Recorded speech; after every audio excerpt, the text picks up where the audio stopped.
Hi, as AJ said, I am the fairly new vice president at Ecosense.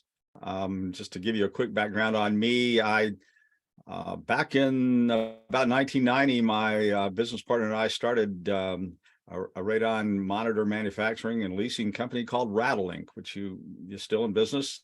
My partner and I had a divorce back around 2000, into 2007, and I went my way, and he retained the company, and I did a few other things for a while, including some training. And then in 2017, in January of that year, I became the executive director of ARST and NRPP, and I retired from that just at the end of July, in the end of June this year. And so in July, I should say last year, it is 2023. In July, I came on board with Ecosense, and there's a reason for that. I had been looking at their detector technology since I first saw it, and realized, wow, this company has put together a very very, very good radon sensor in their monitor production. And I'm so impressed by it. I talked to them several times to get more information, and then I was invited to come on board with them. So that's why I'm here. Their detector technology is not only the best available, particularly unless you're willing to spend about $7,000 for a monitor.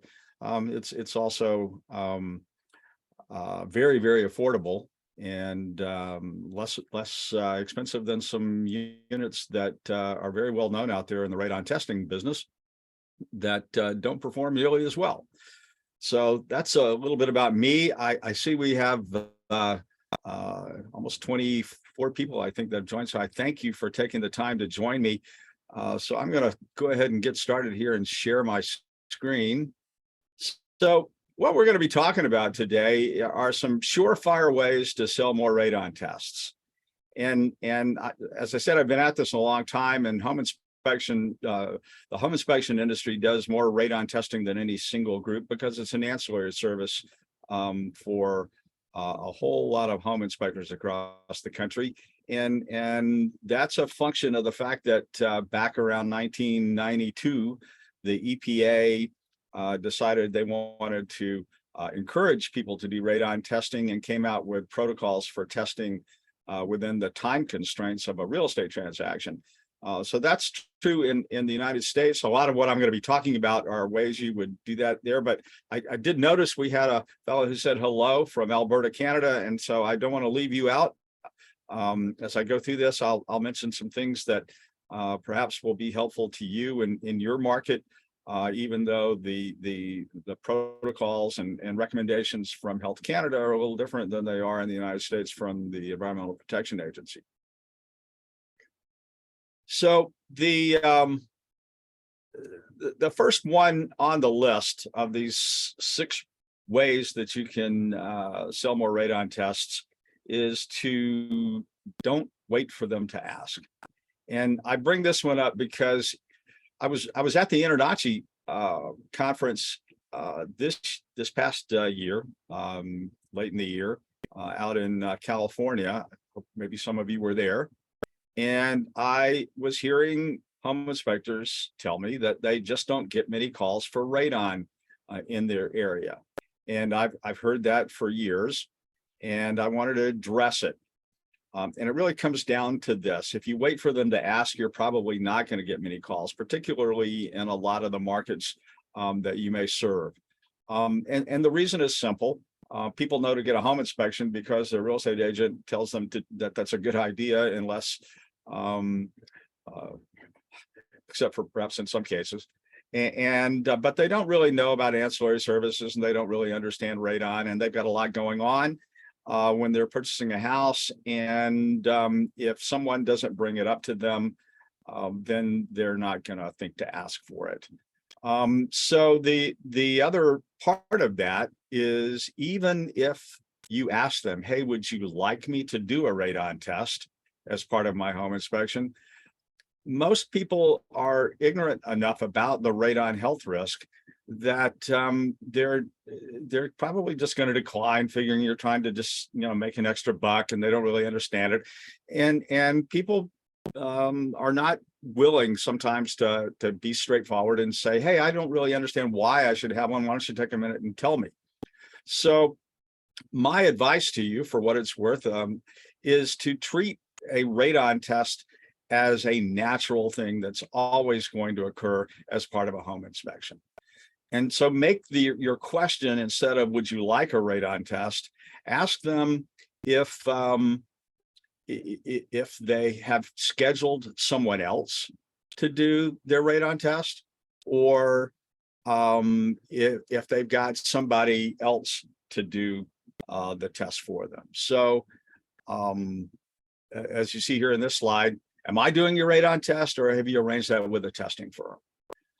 If they kind of step back and say, well, no, I don't have somebody else to do that, then just be upfront with them and tell them that, of course, you need a radon test. And the reason is that EPA and State Health Department recommend all home buyers test for radon because it is a Group A carcinogen, and which means it's a proven carcinogen, a proven health risk to human beings, not just animals. And it's the #1 cause of lung cancer in people who don't smoke. And then just move right into the fact that you can do it along with your home inspection for an additional however much you want to charge, and save them from having to hire somebody else to do the test.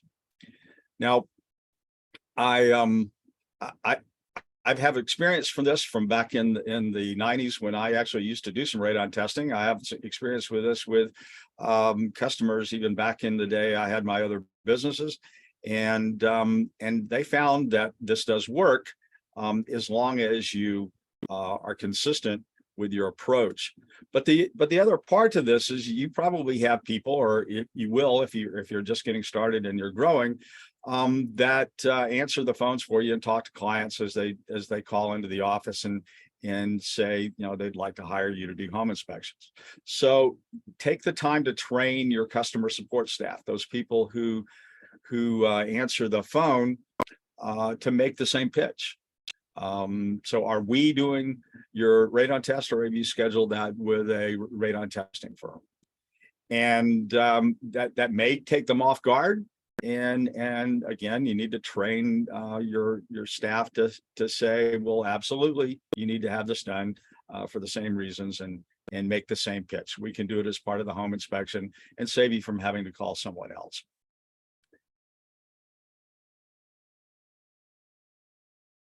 The second thing that I see, and I took some time and looked through a lot of home inspector websites as I prepared for this webinar, and to see what they have on their websites about radon as an ancillary. And what I found is a lot of home inspectors refer to the EPA zone map, and maybe even have a link or a picture to it. And they use that as a way to make a case that, oh, there's a lot of radon in this state. And then if they're in a state where maybe the zone map doesn't look like it's very promising for finding high radon, then maybe they don't pursue it as much, or they're bashful to bring it up, or whatnot. Just to fill you in on that EPA zone map, it was really created based on the 1988 Indoor Radon Act that Congress passed, that included a mandate for EPA to put together a map to help prioritize where their efforts to promote radon testing as a important issue, and the health risk associated with radon, sort of where to begin to sort of prioritize the focus. And at the time, they only had about 5,700 radon tests performed across the entire United States. So if you spread that across 50 states, they didn't have many tests per state to make any real strong decisions on how great the risk of finding radon was based on radon tests alone. So what they did is they created a an algorithm that included a lot of other factors like the geology in the state, types of soil types, types of rocks in particular areas of a state. They used aerial maps where the military had flown over and taken radiation measurements, coming from the ground as they flew over. And they also looked at different foundation types that they typically see in one state versus another, or one part of a state versus another part of the state. And that's really how they identified, the EPA zones. And if you aren't familiar with that map, it looks here, and you can probably find it real easily if you just Google the EPA map. There's some verbiage at the bottom of the map, and it was always there, but unfortunately it doesn't get read because it's in really tiny print. And it basically says that the map should not be used to determine if a home in a given zone should be tested. And the reason is homes with elevated radon have been found in all three zones: zone 1, zone 2, zone 3, and all homes should be tested for radon. So I hear home inspectors all the time who live in, some of those yellow areas that say, well, we just don't have any radon there. Well, just consider the fact that if people believe that, then they don't test. And as long as people don't test, then there's no radon, right? We just don't know about it. So I would encourage you not to use this map. It's outdated. We have better resources now, and you can access them for free. So I'm going to tell you about that. If you go to the ARST website, you can find a link to the ARST state radon report cards. Now, this database is quite large. A lot of tests conducted all across the country. It's not as large as we would like it to be, because it still doesn't have a lot of data for tests performed by home inspectors using continuous monitors. There just hasn't been a good structure to get that data into a single database, with the exception of a few state radon programs where they require reporting to the state.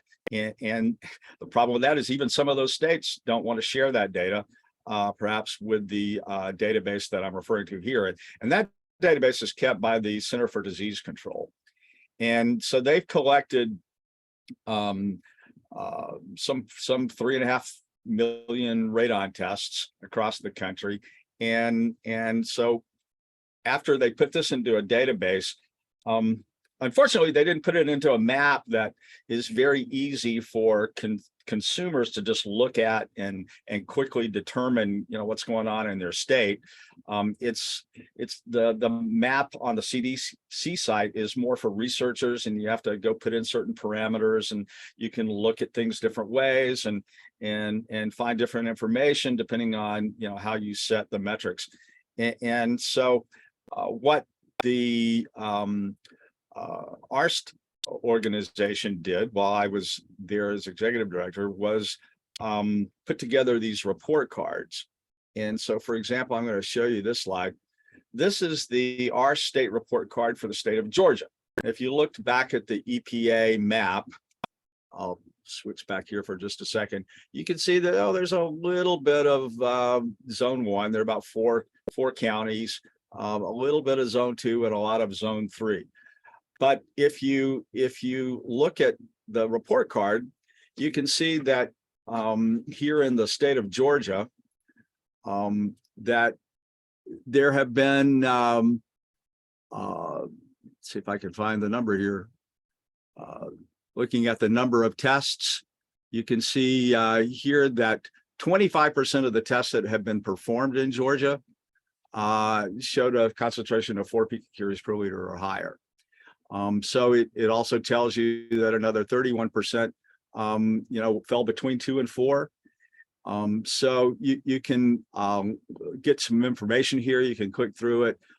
If you're going to put a link on your website, then I would strongly recommend that you go to the ARST site, find your state report card, or if you service multiple states, then grab them both and put those on your website as helpful information. And you can always have your staff refer to them and that sort of thing in the event that they're just not convinced to take EPA's recommendation that all home buyers should test no matter where they live, because elevated radon's been found in all three zones in every state. So there are some other things you can put on your website that aren't typically promoted. As I was looking through, I mean, people are really good at, EPA estimates 21,000 Americans die of radon-induced lung cancer every year. And they do typically put in it's the leading cause of lung cancer in people who don't smoke, or the second leading cause of lung cancer. But there's some other facts here that perhaps you can put on your information page about radon that would be helpful.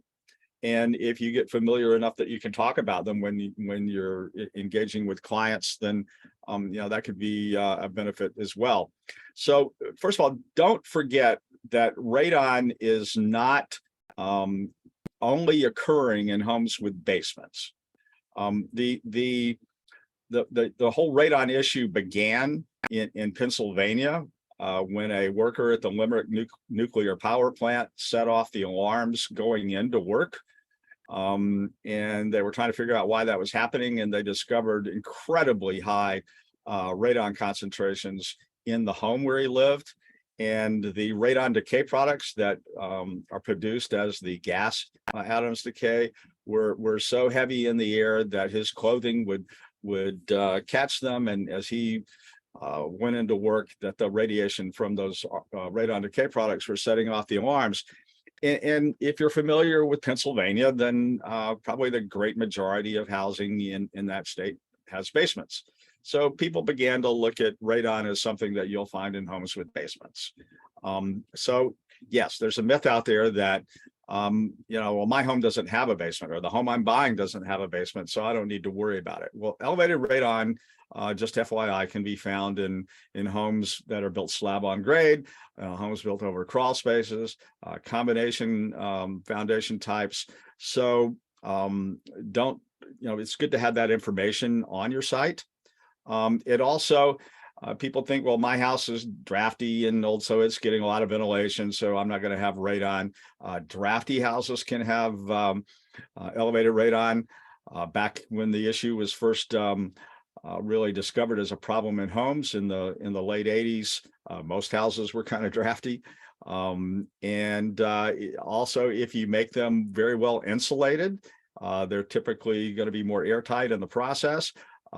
Sometimes that can help prevent radon entry, but oftentimes that may help radon come in more readily, because the pressure difference between the house and the soil can draw radon in because of that pressure difference as you make the house tighter.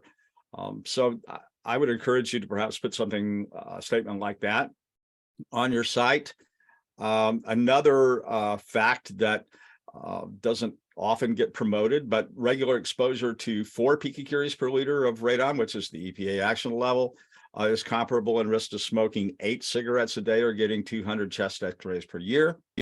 A lot of people read that and kind of go, I don't want my kids, even if they're not thinking about themselves, to be exposed to that. Yeah, I'll pay you to do a radon test. And then the other part of that is the lung cancer risk increases 16% for every 3 picocurie per liter increase in your long-term average concentration.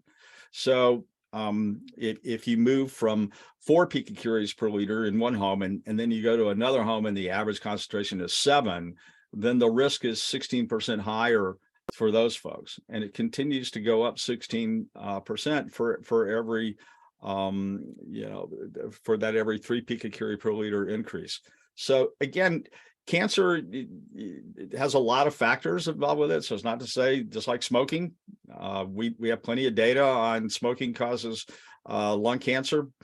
We have plenty of data that radon exposure causes lung cancer, but you never know who's going to get it. And unfortunately, one of the problems with radon is people don't know what caused their lung cancer. There are thousands of people who end up with lung cancer who never smoked, and they're asking, why did that happen? So part of your job also is to be able to spread that message to your clients and help them be cautious as they move into a new home. So before I move a little further, I'll just mention the Canadian situation. In Canada, they typically don't recommend anyone mitigate the house until they've got 90 days worth of testing. So we at Ecosense do have some products that are very helpful for home monitoring, electronic, that give you professional quality hourly readings, and they're very affordable.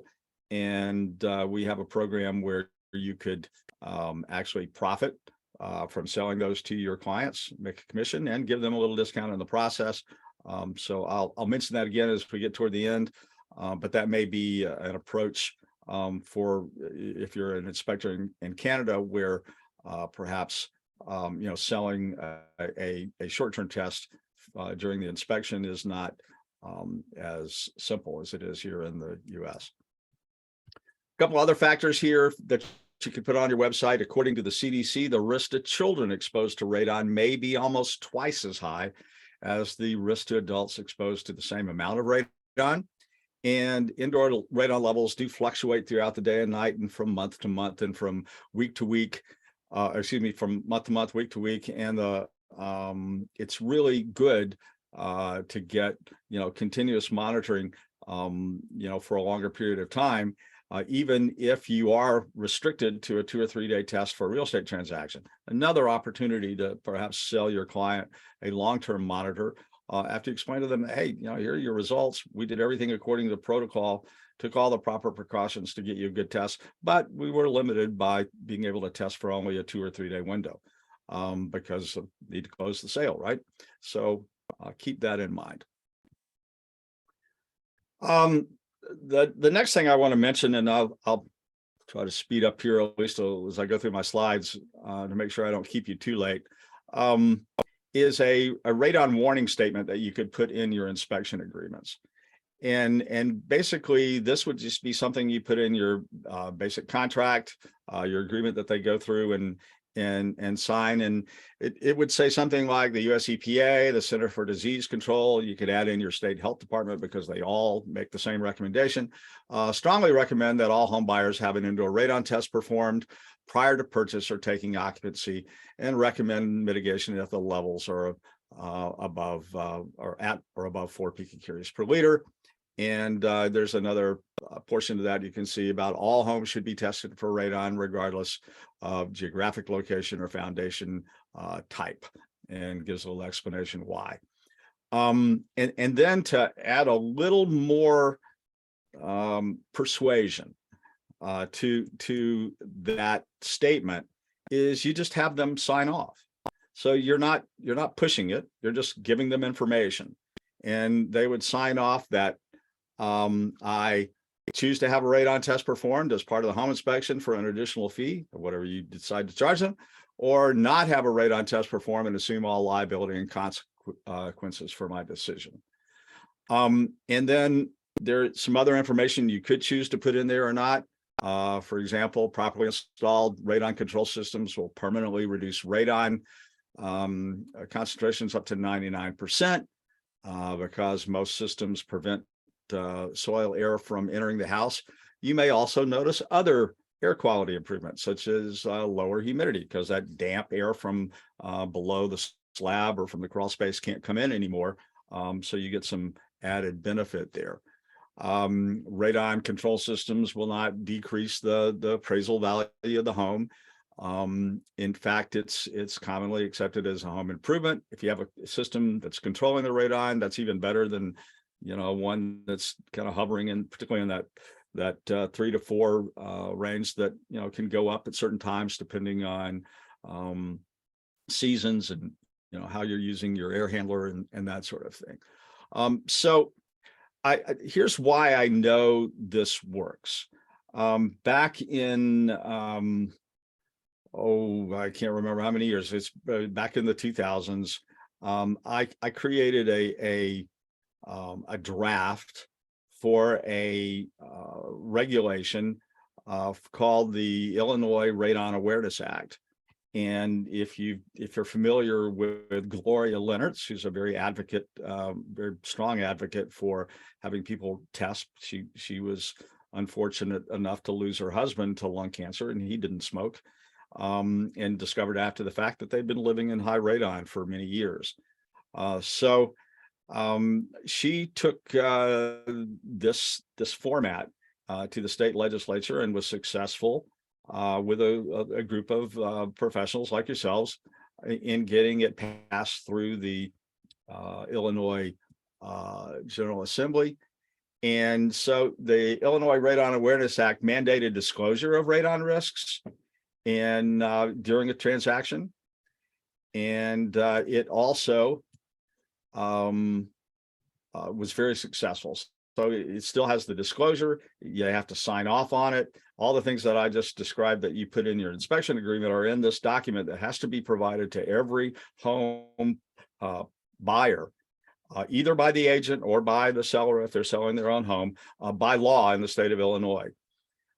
So this passed in 2008. And if you look on this particular slide, you can see that somewhere around in here in 2008, and we were in a housing slump there because the economy we were in a recession, and we weren't really selling a lot of houses at that time. But if you look at what happened after that with the number of radon tests performed and how it's been going up,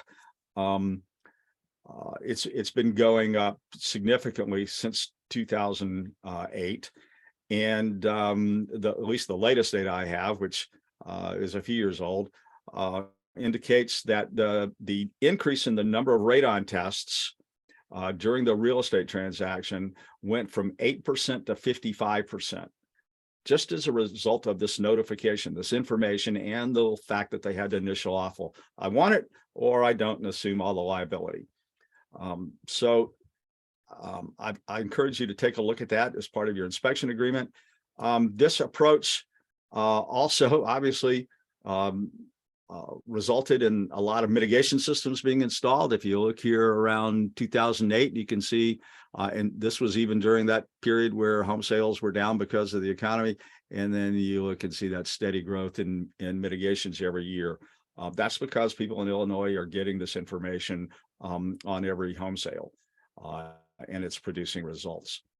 Minnesota is the other state that has passed a similar act. It's pretty much the same. The wording is a little different, but you can see here that mitigation systems also really took a increase here in 2014, and their data shows that it continues to climb. So I encourage you to consider that as a possibility for your inspection agreement. All right, the next thing, as you see on this slide, is if the result that you're giving to your client when you do a radon test is elevated, it's at or above the EPA action level, then be sure you sell them the post-mitigation test. A lot of home inspectors kind of leave this opportunity on the table. And I know that because I interview them regularly and ask them, well, how come you're not going after that? And they get busy and they're working on the other stuff, and then they just don't really think about it. So here's the situation. You all know it. If the test comes back high, the seller's going to have to pay a mitigator to come in and do the mitigation, and there needs to be a test result after the mitigation that indicates that the mitigation was successful. And once that result comes in, then the deal can close, and then the new buyer is going to move in.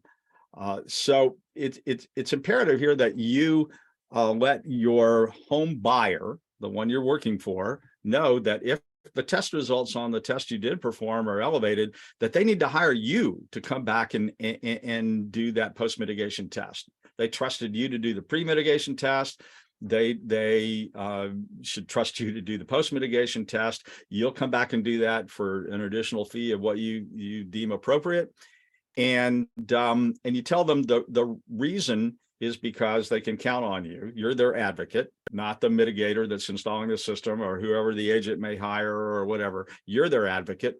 And the other value for you coming back is that you can inspect the mitigation system and determine, visual inspection, like everything else you do, whether it meets the standards. And that is something that is really important based on my experience.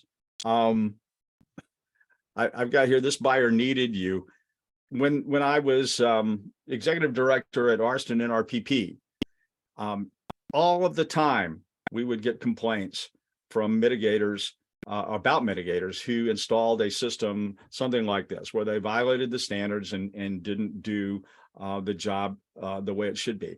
But unfortunately, those complaints came in from the buyer of the home after they had closed, they had moved in, they got through all the excitement and stress of the deal, and they looked around and went, oh yeah, I got a mitigation system, let me take a look and check this out a little more. And then they go, oh my gosh, this doesn't look right. And they Google this and start to find out, wow, my mitigation system is not up to the standard. So then they file a complaint. So here's an opportunity for you to be, again, your buyer's advocate, to come back and inspect the system. There's something additional you can put in your toolbox, and that is to get certified as a mitigation compliance inspector. This is an NRPP certification where you take a course and actually get a certification for this. And with that, you actually get an app that you can perform a checklist inspection and provide that to your client. It goes into NRPP. You can give a copy to your client.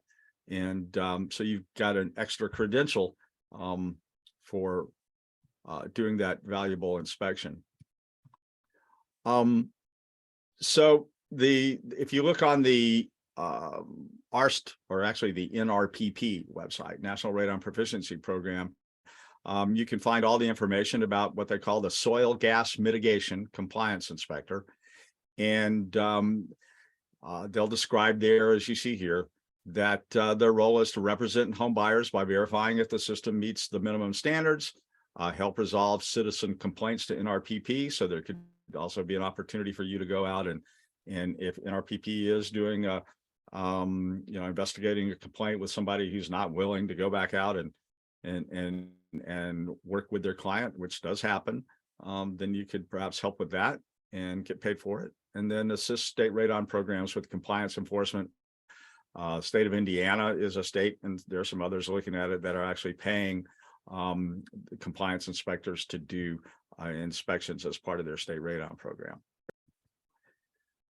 Prerequisites, I won't spend a lot of time on that here, but you can see that you really, if you are certified as a measurement professional, then that's the most important prerequisite. And then you're going to take an 8-hour course. It's an affordable course through a number of different providers. And then you do have to take an exam. And like anything else, there's some continuing education that you'll need to take care of every 2 years. It's a 2-year certification. So I invite you to check that out.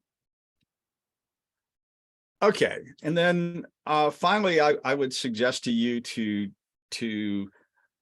provide the highest quality tests that you can. And this is a little bit of a sales pitch, but it's also something that I want you to just be familiar with, just for your own benefit when you're out looking at radon monitors. And perhaps some of you are new folks and you're looking at which equipment to get, or maybe you've been at this for quite a while and you need to buy some more equipment because your business is growing, or some of it's gotten old.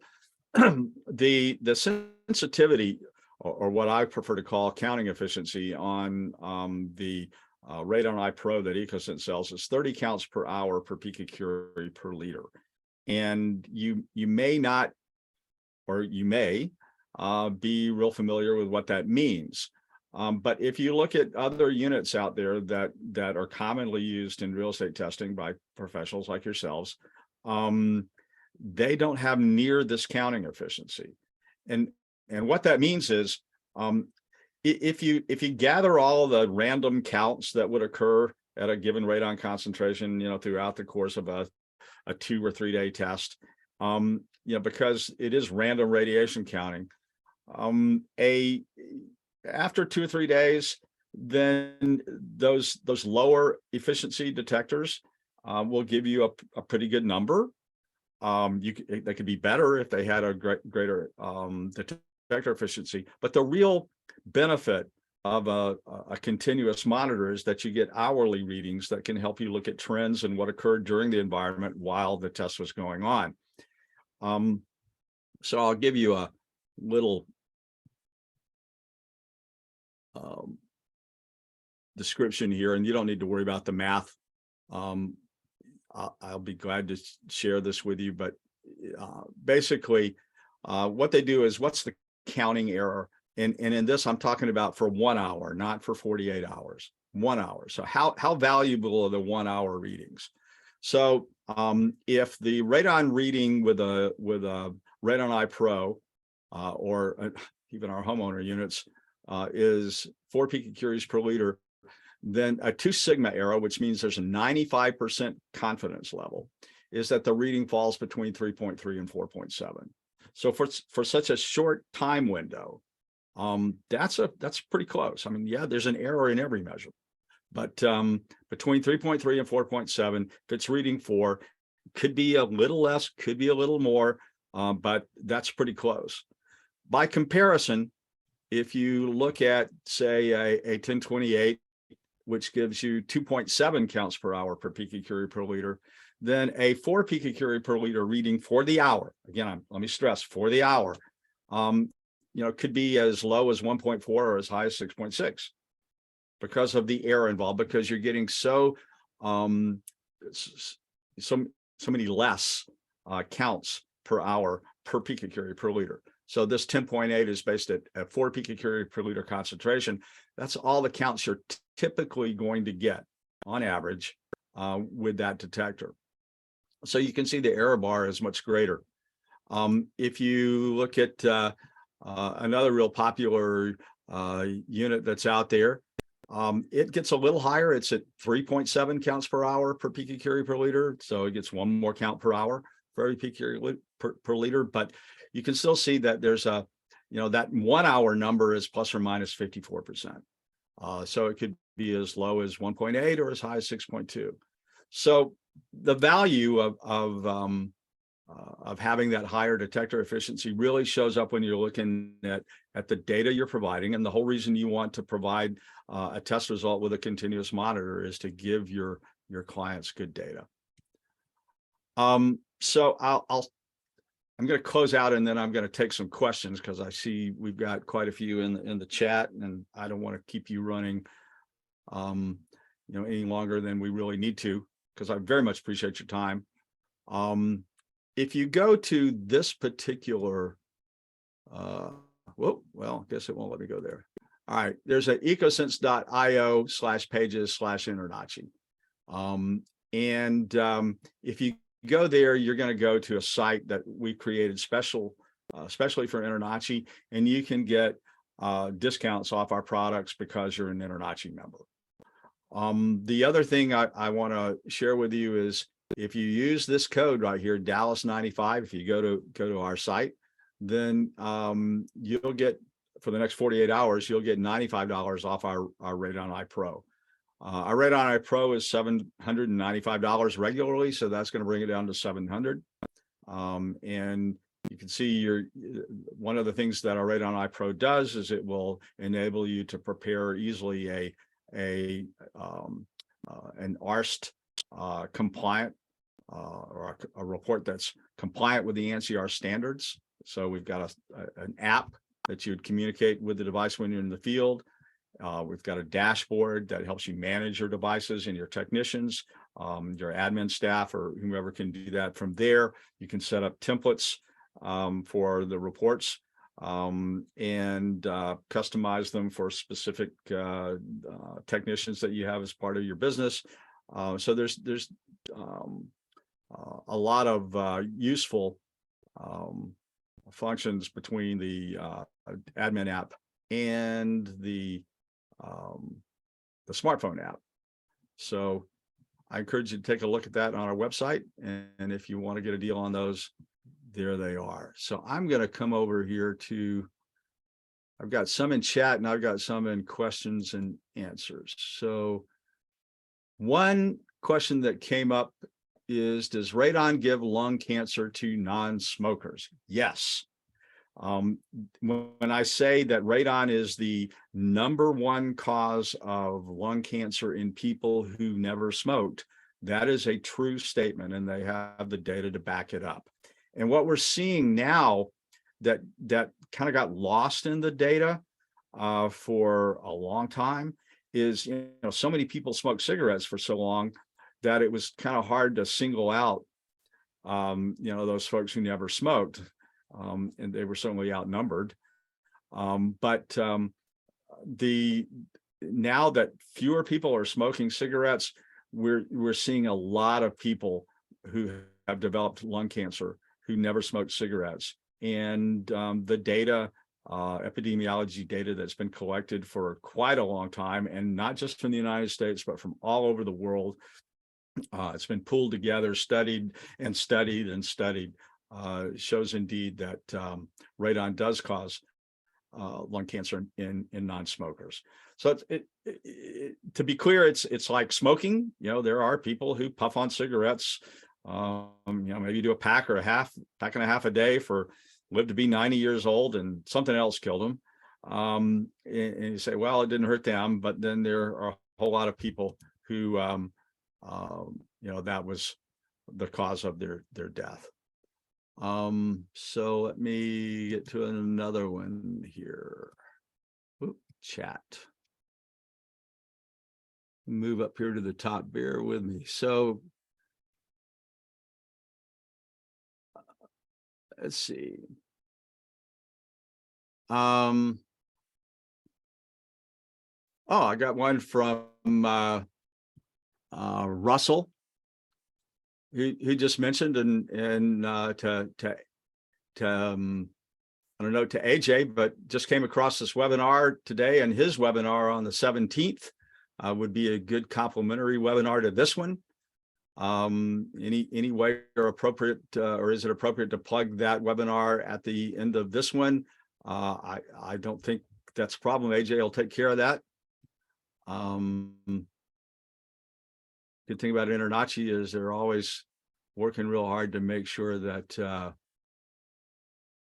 you guys get as much helpful information as possible.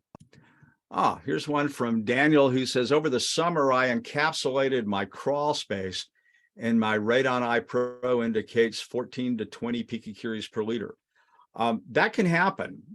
The reason is sealing the soil to the area above that encapsulation is impossible. You can do what visually looks like, okay, I did a great job, and I would rather imagine that you or whoever did it did a great job. But the reason caulking and sealing doesn't get recommended as a mitigation approach is because it's been proven for decades that it just doesn't do the job. And the reason is what's causing radon to come in is the pressure difference between below that encapsulation and in this case, and the space above it. So there are places somewhere where that pressure difference air will always go from a higher pressure to a lower pressure, and there's some place where that radon is being sucked into the house, and it's being drawn in, and perhaps that encapsulation has changed that pressure relationship and made it even stronger. So what really needs to happen, and one of the things we're trying to do a better job in overall in educating those encapsulation contractors, is that do some radon investigation beforehand. But it's real easy to plan, at least, for drawing air from under, depressurizing from underneath that encapsulation to take care of the radon. I'll give my information out if you'd like to talk about that some more, but that's what's going on. Let's see, got another one for Russell. Had a client say no to a radon test when taking the order. However, I always have a device ready to deploy, as many have changed their view at date and time of the inspection. Yes. Thank you, Russell. That's something I should have mentioned is be ready. You know, you want to be careful that even if you place a device like our Eco Tracker or we've got a new very affordable homeowner device that's called an Eco Blue.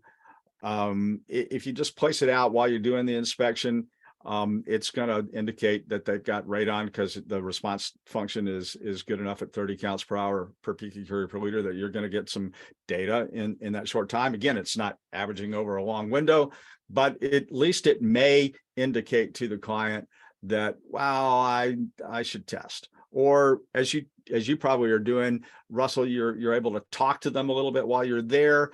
And once they've thought about it a little more and listened to you, then you have that opportunity. So you don't want to be caught and say, oh, I didn't bring a radon monitor to do the test. So I'll always be prepared that you can do the test. I've known inspectors over the years who would play a video. There are a couple of them out there of lung cancer victims who never smoked, who are very compelling. While they're walking around, maybe, hey, I'm going to start down, in the basement and look at this. If you want to stay here and, watch this, if the client is actually there, watch this video for a couple minutes and maybe helpful, or maybe you have another video or of just, talking about the health risks. But there are ways you can convince them, to test. Again, it's a matter of the information. That's why I like that radon warning statement in the inspection agreement. It makes them stop and think, and so you want to get them to do that and sign off at some point. No, I don't want it. And before they put that initial, they kind of go, well, maybe it is important because I'm having to sign off that I don't want it.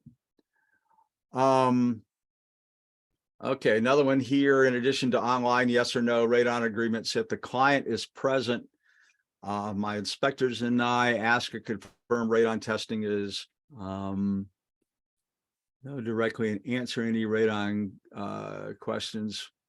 Yeah, I think that's kind of on the same vein. Yeah, it's a dialogue sometimes, and if you're able to get in front of them, if you can train your staff to do that while they're ordering, and they can get the person long enough to have that conversation, fine. I know sometimes the real estate agents do the ordering. Hopefully those days are, we've come to a time where that's less than it used to be, where the agents wanted to control everything. And but perhaps your staff can also give them a little information or send them a link to something where they can make that decision. But there's nothing like face-to-face conversation. Let's see. Okay. Let's see.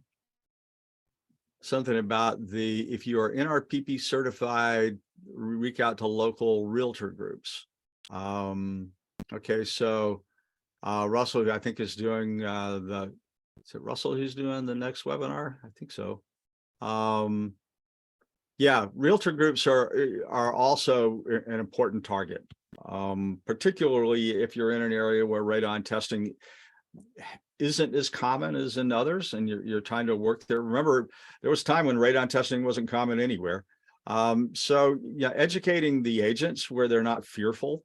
My gosh, this has been going on for since the late 80s, early 90s. Radon testing doesn't kill deals. It's easily fixed. The homes can be mitigated within the time constraints of the transaction, and people just move on. It's like anything else you find. It's all solvable, and no reason for the agents to fear it. Yes.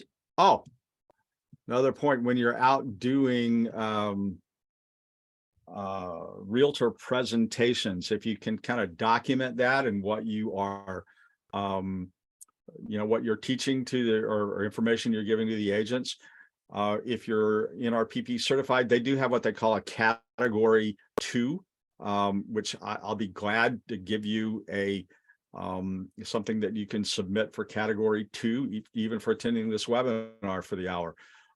If you're spending your time teaching a radon class to real estate agents, for example, then that category 2 doesn't require an exam, a quiz as part of the course, like a category 1 does. And there's a certain number of credit hours that can be that category 2. So talking to real estate agents in a formal presentation for an hour, you can document that and send it in to NRPP to get an hour CE for that presentation. Okay. I just had a question here. Does Ecosense offer a rental program? It's funny you should bring that up. We are in the midst of conversations about that right now. It actually came up because one of our conversations here recently with a large company that we were selling our services to said, well, they're actually leasing units from one of our competitors and wanted to know if we could work out something like that. Yes, we can. I don't have it put together yet, but if you will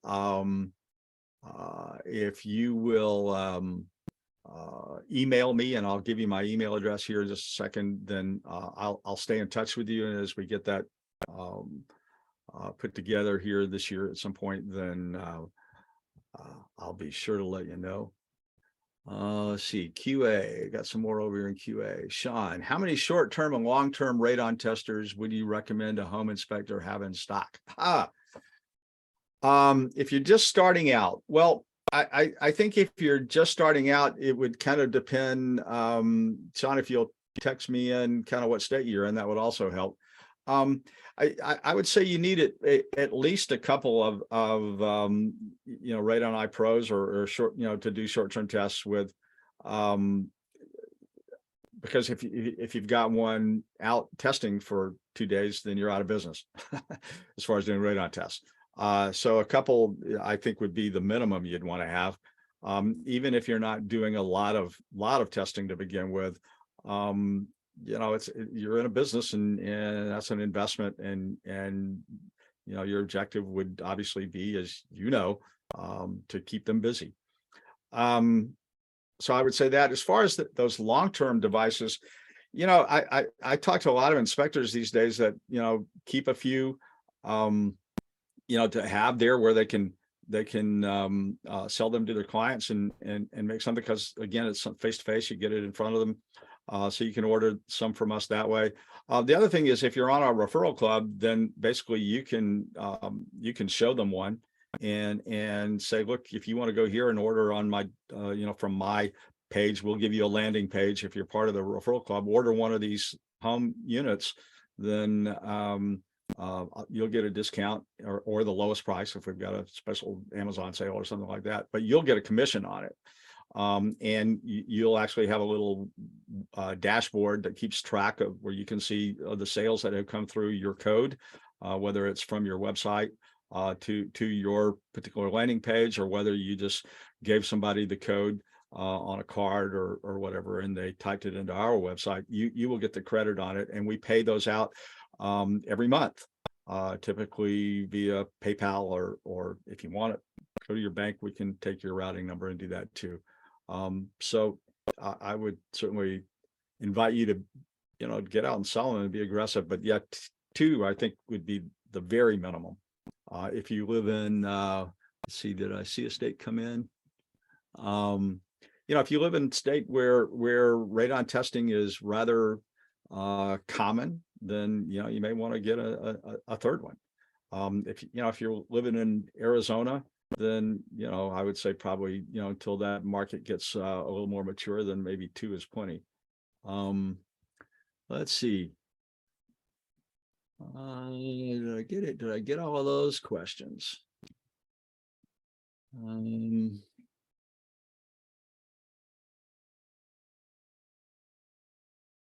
Okay, I think I got everything. If you I'm going to clear these off here. Anybody else have any question before we sign off? I see we're at 5:56, so we're getting up toward the hour, and I promised I wasn't going to keep you guys longer than needed to get through the material and answer questions.